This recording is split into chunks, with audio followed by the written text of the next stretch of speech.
Ada yang bagai rambut dicabut dari tepung. Ada yang bagai rambut dicabut dari tepung. Ini mati bagi yang takwa. Itu nasyitot yang nyabut.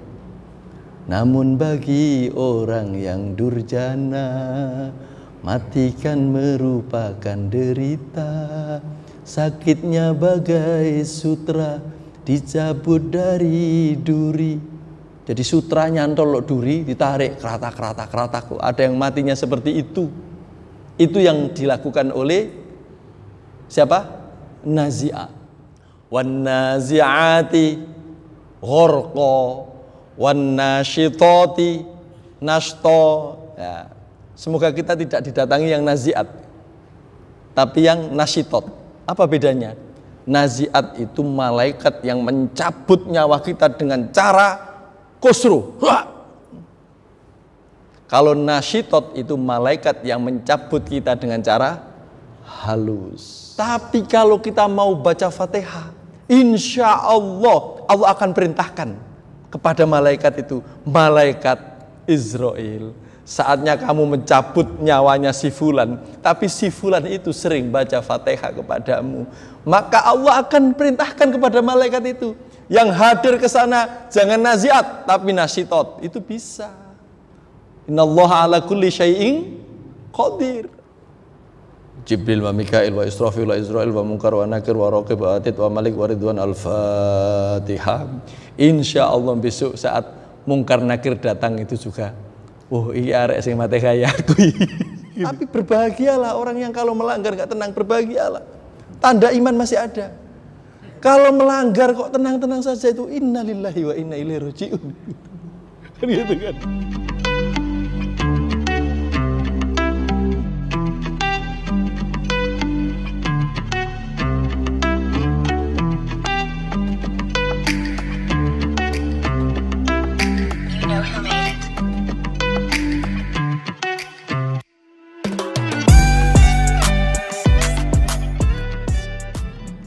Assalamualaikum warahmatullahi wabarakatuh. Al-Fatihah. A'udzubillahi minasyaitonir rajim. Bismillahirrahmanirrahim. Wal maqalatur rabi'atuh. Lan utai maqalah kang kaping 4 saking bab 3. Iku an Utsman saking Sayyidina Utsman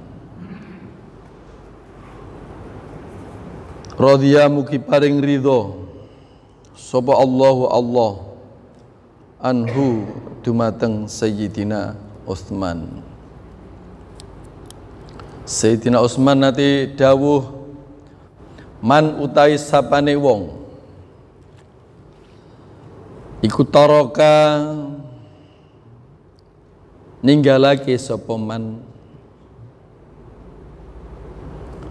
ninggalake ad-dunya ing dunyo. Maksudnya bukan meninggal dunia, tapi meninggalkan apa dulu di bab berapa kita udah pernah ngaji, yang dimaksud dunia itu adalah mazada anil hajah, apa yang di luar dari kebutuhan kita. Itu harta yang merupakan godaan kita. Jadi kalau kita punya anak 17 kita punya anak 5 gitu kan, istri 1, punya mobil 1, itu masih kebutuhan, itu bukan dunia itu. Tapi kalau kita punya anak 1, mobil kita 3, nah yang 2 itu hati-hati. Itu yang disebut dunia. Jadi tarokat dunia di sini bukan meninggal dunia, tapi meninggalkan yang itu, yang berlebih-lebihan tadi. Kalau apa yang kita punya itu masih berdasarkan kebutuhan kita, itu masih wajar, masih haja, masih kebutuhan kita. Tapi kalau mazada anil haja itu, kalau istri 1 Masih kebutuhan Pak ya? Kalau 2? Itu beda orang, beda yang jawab. Kok contohnya mesti ke situ ya? Man utai sapane wong iku taroka ninggalake sapa man ad-dunya ing donya. Tegese meninggalkan antara lain bi an aqalla kelawan ing yen to nyitikake menyedikitkan asyaba'ah ing mangan wareg bi an aqalla kelawan ing yen to nyitikake sapa man asyaba'a ing mangan wareg makan kenyang wal aklalan ing mangan wa abghadhalan geding sapa man geding-geding atsanaa ing pujian enggak suka dipuji minan nasi saking menungso. Orang yang seperti itu kata Sayyidina Utsman ahabba mongko bakal nyenengi maka akan menyenangi mencintai hu ing wong mau hu kepada orang tersebut. Siapa yang menyenangi? Allahu Ta'ala. Sapa Allah Ta'ala? Allah Ta'ala. Orang yang bisa mengendalikan nafsu, maka apa itu di dalam suratnya, fa amma man khafa maqama rabbih wa nahan nafsa anil hawa fa innal jannata hiyal ma'wa. Yang bisa meninggalkan hal-hal yang sifatnya itu nuruti nafsu, maka jaminannya kata Sayyidina Utsman dia akan dicintai oleh Allah.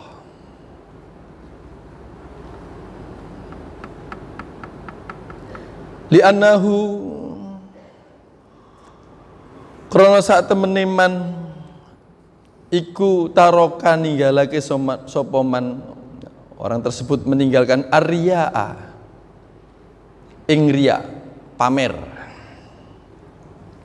wattafakhara lan ing apa itu kebiasaan membangga-banggakan. Itu yang pertama. Yang kedua, waman lan sapane wong masih qaul atau makolahnya Sayyidina Utsman ini ya, ucapannya Sayyidina Utsman. Kalau kita nggak ngaji begini itu yang kita dapatkan itu ya ayat Al-Qur'an, hadis kan gitu. Nah, ini kan kalau kita ngaji gitu nelateni begini kan kita ketemu ucapan-ucapannya Sayyidina Utsman, Sayyidina Umar, Sayyidina Abu Bakar kan kemarin ya. Sekarang di makalah yang keempat ini kita disuguhi makalahnya Sayyidina Utsman radhiyallahu an. Semoga kita mendapatkan keridhaan juga dari Allah Subhanahu wa taala. Amin. Wa man lan sapane wong taroka ninggalake sapa man adzunuba ing dosa ahabba mongko bakal nyenengi maka akan menyintai hu ing man sapa al malaikatu para malaikat. Kalau kita mau meninggalkan dosa itu yang mencintai kita adalah malaikat. Di anau krono sak temene man iku la yut'ibu orang gawe kesel. Nah, ini rada lucu alasannya. Kenapa kok yang mengucapkan seperti itu tadi Sayyidina Utsman, tapi yang menakwili ini Mbah Muhammad Nawawi Al-Bantani gitu kan. Kenapa kok dicintai malaikat? Kata Mbah Nawawi, karena beliau wali, pasti ucapannya tidak ngawur, punya landasan-landasan yang didasarkan oleh perjalanan spiritual beliau. Kata beliau, li'annahu krono sak temene man iku la yut'ibu orang gawe kesel al malaikata ing malaikat. Jadi kenapa malaikat seneng? Karena malaikat tidak capek gitu. Siapa malaikat yang mana? Alladzina ya para malaikat yaktubuna kang tukang nulis, kang podo nulis sapa malaikat as-sayyiati, lebih-lebih malaikat yang juru tulis kejelekan. Jadi nggak ada kerjaan kalau kita nggak maksiat itu loh. Ya, makanya malaikat seneng kepada kita. Ini yang ngasih alasan itu Mbah Nawawi. Tapi yang mengatakan kalau kita nggak berdosa, maka yang mencintai kita itu ada para malaikat. Itu Sayyidina Utsman. Kita lanjut. Waman lan sapane wong hasama kang hasama itu sama dengan kotoa medot sapa man at-tomaa ing toma. Toma itu berharap lebih anil muslimina saking poro wong Islam. Ai kotoa ya, ai tegese kotoa medot sapa man hu ing toma anhum saking muslimin ahabba mongko bakal nyenengi hu ing man sapa al muslimuna para wong-wong muslim. Kalau kita itu enggak sering-sering ribut gitu ya.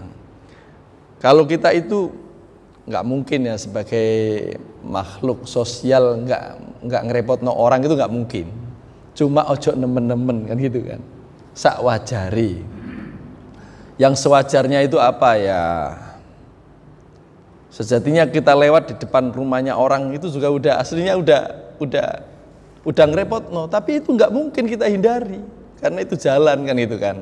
Misalkan itu. Kalau kita nanti meninggal dunia gitu, nggak mungkin kita mandi sendiri. Nek ono mayit kok mandi dewe ya medeni wong kan gitu kan. Pasti butuh orang. Kita nanti dikubur juga kan pasti butuh orang.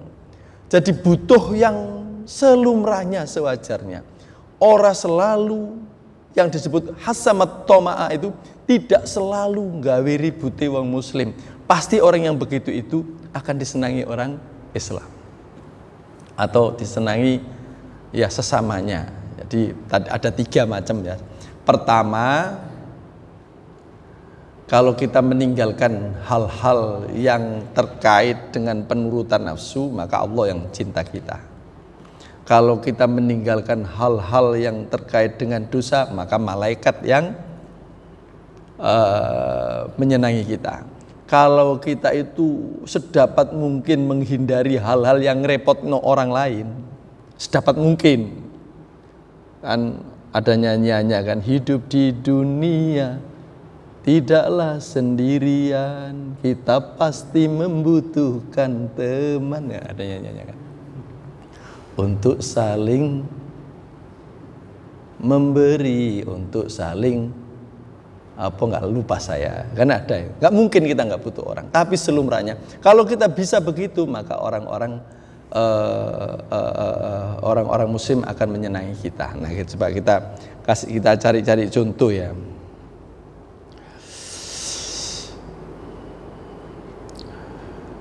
Sekarang mumpung ini tadi kan, man taraka ad-dunya bi an aqalla asy-syaba'. Asy-syaba' apa asy-syiba'ana? Asy-syaba' ya, yang kekenyangan itu. Jadi kita sedapat mungkin makan itu jangan sampai kekenyangan. Jangan sampai kekenyangan lah, selumrahnya gitu. Kadang-kadang kita itu lupa makan seharian gitu karena ada kegiatan-kegiatan itu. Sampai sore gitu baru makan. Nah, karena saking laparnya enggak ada rem. Wus itu tahu-tahu kekenyangan kan gitu kan. Nah, jangan sampai kekenyangan. Wa baghadat tsana'ah. Nah, ini yang sering menimpa kita ya. Termasuk yang dimaksud meninggalkan dunia. Kalau kita bisa menghindarinya, menghindari yang kayak gini ini, maka Allah akan cinta kita. Menghindari yang apa? Wa abghadha ats-tsana'ah. Seneng dipuji orang. Seneng dipuji orang. Nah, anehnya sekarang itu orang itu, misalkan kita lihat mumpung ini kan tahun ajaran baru ya kan. Dulu ya saya nggak membidik siapa-siapa, tapi kita nostalgia sedikit dulu.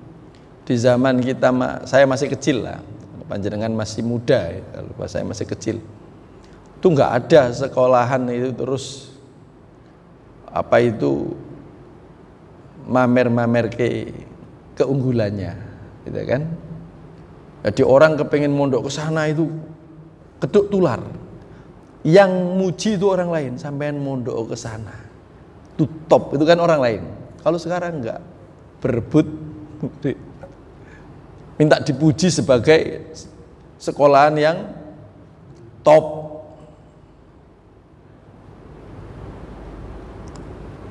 Bahkan sebagian itu ditemukan, na'udzubillah min dzalik. Ditemukan supaya nanti mendapatkan murid yang banyak, itu waktu ujian itu gurunya bantu muridnya supaya nilainya markotop. Nah, nanti kan terus diumumkan siswa dari sini nilainya tinggi-tinggi, keren-keren, berprestasi semua kan begitu. Padahal dibantu. Nah, tujuannya supaya mendapatkan siswa banyak. Nah, ini sudah banyak terjadi. Maka kita yang terpenting adalah diri kita. Bagaimana menghadapi kayak gitu?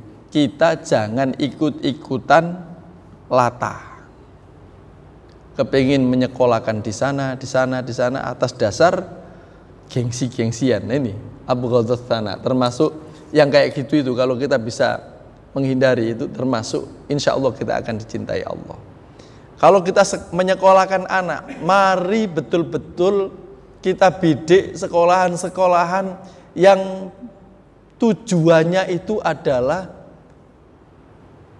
bukan sekedar memintarkan anak dalam segi ilmu, tapi yang betul-betul bikin anak itu mempunyai budi pekerti yang luhur. Budi pekerti yang luhur. Kalau dulu sekolah itu kan ini ibu Budi, yang dicontohkan kan ini bapak Budi, ini kakak Budi, ini adik Budi. Kenapa Budi yang dicontohkan? Karena memang orang dulu itu fokusnya sekolahan itu adalah untuk menyempurnakan budi pekerti. Kalau sekarang sudah gede-gedean, bukan itu yang dicari. Bagaimana anak didiknya bisa masuk ke sekolahan-sekolahan favorit. Kalau misalkan sudah dibidik itu bisa menjadi sekolahan yang favorit, kemudian kok ndelala nggak masuk ke sekolahan favorit, rela masuk ke universitas-universitas favorit dengan cara membayar. Nah, bejat lagi kan, terus saja. Nah, kayak gini nih yang dimaksud wa abghadus sana. Kita jangan ikut-ikutan kepingin dipuji orang gara-gara ditanya anak sampean sekolah di mana. Oh, di situ karena itu favorit. Jangan sampai ikut-ikutan gitu. Kita harus gandoli. Barangkali jenengan ada yang sebagai kakek, panjenengan ada yang sebagai bapak, betul-betul nasihati cucunya, anaknya supaya tidak ikut-ikutan yang kayak gitu. Barometer kita ke anak-anak itu sederhana saja. Kalau pulang dari pondok mereka, sholat sudah tidak pakai disuruh, itu udah bagus. Udah bagus. Apalagi kalau mereka tahu tentang sholat yang sesungguhnya. Mondok bertahun-tahun, pulang maknanya sholat aja nggak ngerti. Na'udzubillah min dzalik kan. Nah, makanya barometernya di sholat lah. Innas sholata tanha 'anil fakhsya'i wal munkar. Kalau sholatnya kena, insya Allah kita akan tidak menjadi pribadi yang suka berbuat fakhsya. Fakhsya itu perilaku seperti hewan. Wal munkar, dan suka melanggar. Perilaku seperti hewan itu mau jenenge hewan kan? Nikah ya gak atik nang KUA. Perilaku seperti hewan kan. Hewan itu tidak tahu mana milikmu, mana milikku, tidak tahu. Kalau ada ya dimakan, itu aja. Itu hewan. Fakhsya wal karena nanti pas Idul Adha ini momen yang sangat pas, kita akan membuang watak-watak fakhsya itu, watak-watak hewan itu, dengan mengalirnya darah kurban itu. Itu karena antara lain niatnya seperti itu kan. Kalau yang haji itu melempar batu, melempar kerikil bukan batu. Kalau batu nanti kasihan. Melempar kerikil. Dan kerikilnya saja itu nggak boleh bercampur aspal, nggak boleh bercampur semen, harus murni kerikil. Dipetik makna bahwa kalau kita mengenali diri kita, itu kenali yang sebenarnya. Elek kita itu yang mana, yang betul-betul elek itu. Nah itu dibuang waktu barang jumroh. Berbarengan dengan itu kita yang tidak haji mengalirkan darah hewan. Dimaksudkan supaya pada saat itu watak-watak hewani kita, fakhsya kita itu ikut hilang. Kan begitu. Kalau yang kurban, baik yang kurban maupun yang menyaksikan, maka kita disunahkan untuk menyaksikan sambil Allahu Akbar, Allahu Akbar, Allahu Akbar. Oh, saya ini sudah sekian tahun engkau kasih kehidupan di dunia ini, tapi dosa kayak kok seperti ini. Watak-watak hewan saya kok masih ada ya Allah. Bersamaan dengan mengalirnya hewan kurban itu ya Allah, darahnya hewan kurban itu ya Allah, mengalir, hilangkan juga watak hewan-hewan saya, sambil berdoa begitu. Makanya disunahkan untuk ikut. Nah, kalau misalkan nggak bisa menyaksikan, disunahkan sambil naik sepeda motor. Oh sekarang maskeran aja kan, nggak malu kan. Kalau dulu kan malu-malu, umi-umi sendiri. Bismillahirrahmanirrahim. Di lampu merah kan malu. Sekarang ada masker kan enak, kita sembunyi di bawah di balik masker itu sambil umi-umi membaca takbiran selama 4 hari itu kan. 4 hari loh ya Pak, misalnya. Di Yaumul Nahar, kemudian 3 hari tasyrik itu kita disunahkan takbiran terus. Itu kan. Jadi wa abghadus tsana, kita jangan tergila-gila dengan pujian. Sayyidina Ali itu pernah, kayaknya udah pernah saya ceritakan kayaknya. Kalau nggak salah di sini, nggak tahu, saya lupa ya. Diceritakan lagi juga nggak apa-apa ya, biar ingat. Sayyidina Ali itu pernah pidato enak sekali menurut Sayyidina Ali. Wow, stop deh. Kan kita terasa banget. Kita itu kalau menyampaikan begini ini, iki pas sih. Wah, itu mau nggak pas bang, kok nggak enak banget. Itu kita terasa banget. Alhamdulillah Sayyidina Ali itu merasa bahwa pidatonya itu enak sekali. Enak sekali. Tapi begitu turun, tidak ada satupun orang komentar. Tidak ada satupun orang komentar. Oh, itu sebesar Sayyidina Ali, orang yang sepinter itu. Sampai rumah penasaran. Menurut saya tadi kok bagus banget saya pidato, tapi kok nggak ada orang komentar ya. Seperti kalau kita posting sesuatu di grup itu nggak ada orang komentar gitu. Coba hati-hati itu. Kadang aku posting sesuatu nggak ada yang komentar di grup ya. Hati-hati ini, kena penyakitnya seperti yang dialami Sayyidina Ali. Sayyidina Ali akhirnya penasaran. Besoknya lagi ke masjid, nggak ada orang yang komentar terkait pidatonya tadi. Pada sepanjang hidupnya itu tadi pidato yang paling saya suka, kata Sayyidina Ali. Suatu saat pagi-pagi nggak betah, habis sholat subuh ada kakek-kakek di pojokan, ditanya sama Sayyidina Ali, iseng-iseng berhadiah. Kayak jenengan kemarin, kok selama ini saya nggak pernah lihat jenengan. Iya gitu. Tapi kemarin jenengan derek waktu saya pidato kemarin. Derek. Bagaimana menurut panjenengan pidato saya? Enggak betah. Sayyidina Ali tanya, bagaimana menurut pandangan pidato saya? Ternyata orang kakek tadi malaikat salaman sama Sayyidina Ali. Sayyidina Ali, tenangkan jiwa sampean gitu kan. Jangan nuruti nafsu gitu kan. Memang sampean sedang diuji mental sampean di sini gitu. Saya ikut di sini wong saya ini malaikat gitu kan. Pidato sampean itu enak sekali. Gitu.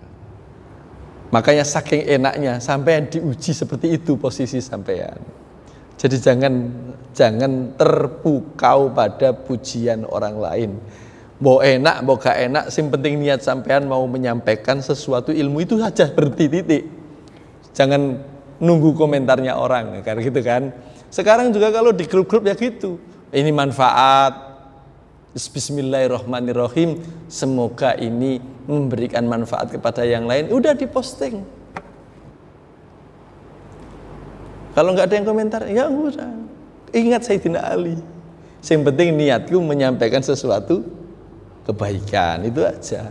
Nah itu kalau kita bisa seperti itu, wa abghadhatsana aminan nas ahabballahu ta'ala. Allah akan mencintai kita.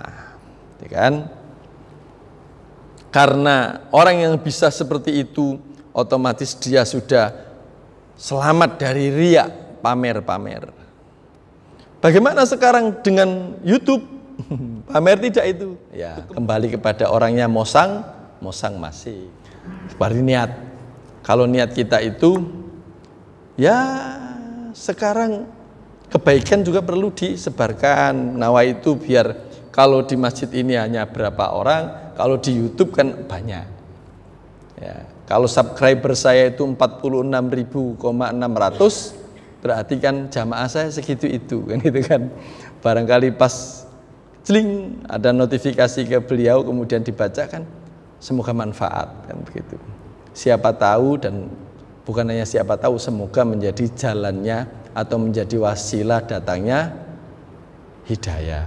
Kan gitu kan, bagus kan? Nah, kalau niatnya seperti itu kita kawal betul, insya Allah ya baik aja diposting ke YouTube daripada kita posting yang nggak kena-kena, kan begitu kan. Lanjut, ya kan? Kalau kita seperti itu, insya Allah kita dicintai Allah Subhanahu Wa Taala.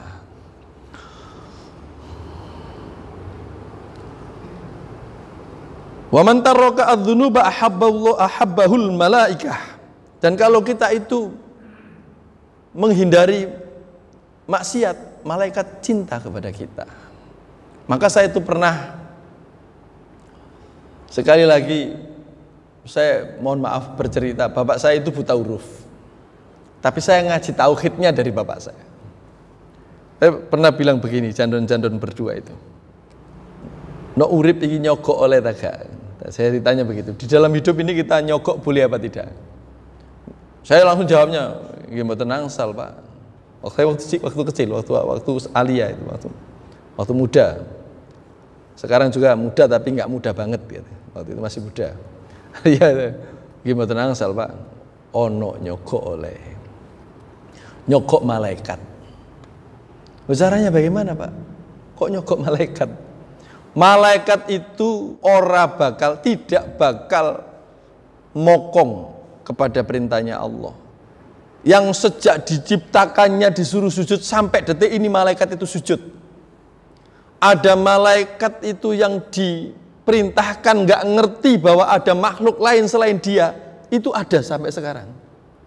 Malaikat yang nggak tahu bahwa ada makhluk lain selain dia, diciptakan seperti itu ada gitu kan. Jadi malaikat itu nggak mungkin mokong. La ya'sunallaha ma amarahum wa yaf'aluna ma yu'marun. Malaikat tidak akan mokong dari perintahnya Allah. Caranya sempat-sempatkan dalam satu hari itu, nggak tahu malam, nggak tahu pagi, syukur pagi iya, malam iya. Tapi ya jangan sampai dalam satu hari itu nggak kirim Fatihah kepada 10 malaikat yang wajib kita kenal itu. Jibril, Mikail, Israfil, Israil, Munkar, Nakir, Raqib, Atid, Malik, Ridwan. Itu kirimi Fatihah. Kirimi Fatihah. Itu tidak akan mempengaruhi malaikat. Bagi malaikat Israel, walaupun kamu kirimi Fatihah, kalau ditugaskan menyabut nyawamu, tetap dia akan lakukan. Di detik, di menit yang diperintahkan, yang telah ditetapkan oleh Allah, dia tetap akan lakukan, tapi tetap ada bedanya. Karena kamu kirimi Fatihah, Allah akan menyampaikan kepada malaikat Israel. Malaikat Israel sabut nyawanya Imam Hanafi, tapi dia sering baca Fatihah kepadamu loh ya, alon-alon saja. Karena gitu, Itu guyonan saja, jandon malam-malam. Jadi itu sogokan boleh gitu. Karena malaikat itu ada wan-nazi'ati ghorqa, wan-nasyitati nashto. Ya. Semoga kita tidak didatangi yang naziat, tapi yang nasyitot. Apa bedanya? Naziat itu malaikat yang mencabut nyawa kita dengan cara kusru. Kalau nasyitot itu malaikat yang mencabut kita dengan cara halus. Ada yang bagai rambut dicabut dari tepung. Ada yang bagai rambut dicabut dari tepung. Ini mati bagi yang takwa. Itu nasyitot yang nyabut. Namun bagi orang yang durjana, mati kan merupakan derita. Sakitnya bagai sutra dicabut dari duri. Jadi sutra nyantol duri, ditarik keratak. Ada yang matinya seperti itu. Itu yang dilakukan oleh siapa? Nazi'ah.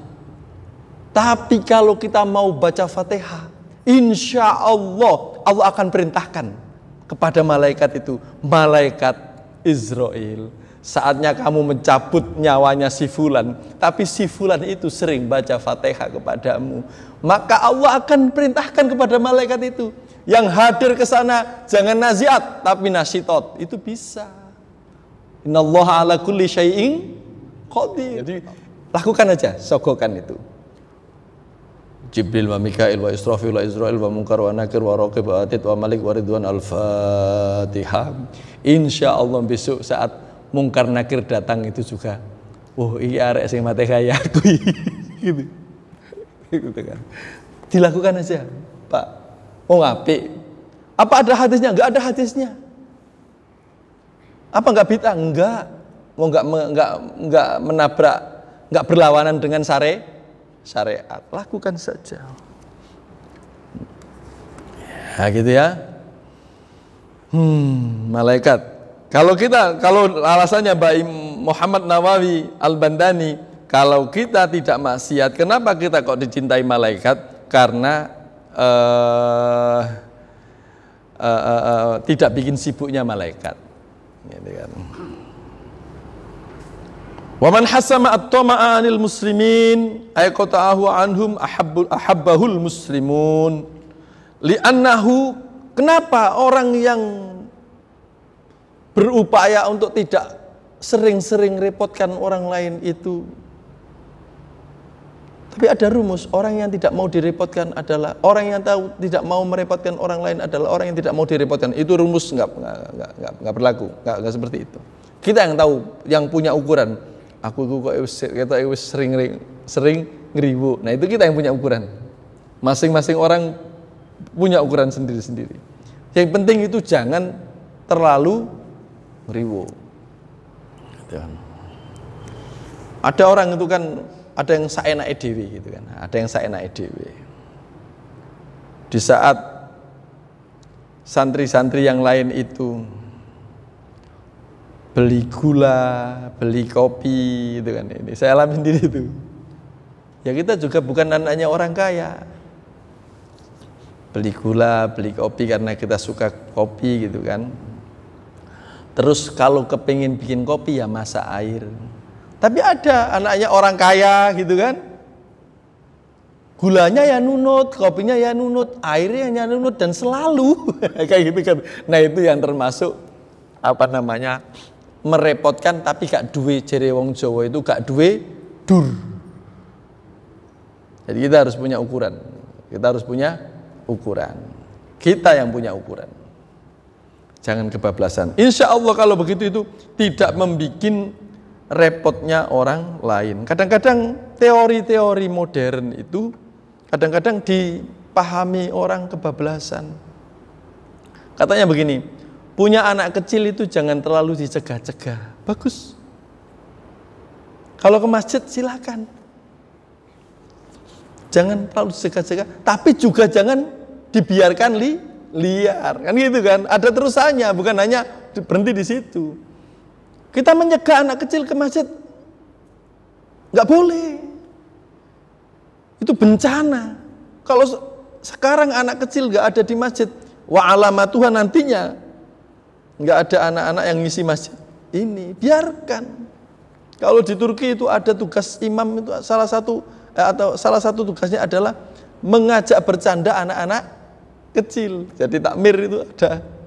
Di sini ada nggak Pak sih yang ditugaskan mengajak canda anak kecil? Ada yang ditugaskan untuk mengajak khusus bercanda atau bercerita kepada anak-anak kecil supaya mereka dari kecil sudah mulai mencintai masjid.